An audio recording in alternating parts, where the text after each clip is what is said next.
सब्र का फल मीठा होता है। भगवान बुद्ध ने भी कहा कि सब्र रखकर सही समय का इंतज़ार करे तो परिस्थितियाँ सुधर जाती है। एक बार की बात है जब भगवान बुद्ध अपने शिष्यों के साथ गांव से दूर बड़े नगर की ओर जा रहे थे। गर्मी के दिन थे, रास्ता बहुत दूर था, सब लोग चलते हुए थक गए थे। सबको बहुत प्यास लगी थी, इसलिए एक बरगद के पेड़ की छांव के नीचे बैठ गए। भगवान बुद्ध ने अपने एक शिष्य को पेड़ की परिक्रमा करने को कहा। शिष्य ने ऐसा किया। फिर बुद्ध ने पूछा कि ठंडी हवा कहाँ से आ रही है। तब शिष्य ने दिशा बताते हुए कहा कि वहाँ से।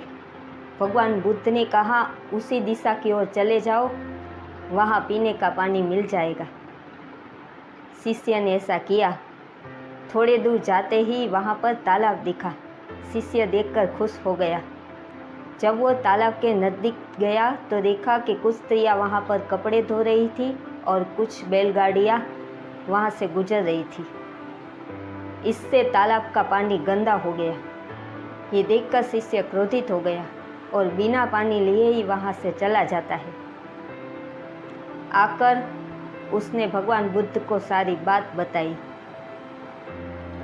सब शिष्य ने कहा कि हम यहाँ से निकल जाते हैं, पानी की खोज कहीं और कर लेंगे। तब बुद्ध ने सबको शांत रहकर धीरज रखने को कहा। कुछ देर पश्चात बुद्ध ने अपने शिष्य को उसी तालाब से पानी लाने को कहा। बुद्ध की आज्ञा मानते हुए शिष्य ने ऐसा किया। जब तालाब के पास पहुंचा तो देखकर चौंक गया। तालाब एकदम स्वच्छ था। शिष्य खुश होकर वहां से पानी लेकर चला जाता है। सबको लगा ये चमत्कार भगवान बुद्ध ने किया, लेकिन बुद्ध ने कहा कि ये कोई चमत्कार नहीं है, ये आपके सब्र का फल है। आप सब ने शांत रहकर सही समय का इंतज़ार किया, इसलिए तालाब की गंदगी पानी के नीचे बैठ गई और पानी स्वच्छ हो गया।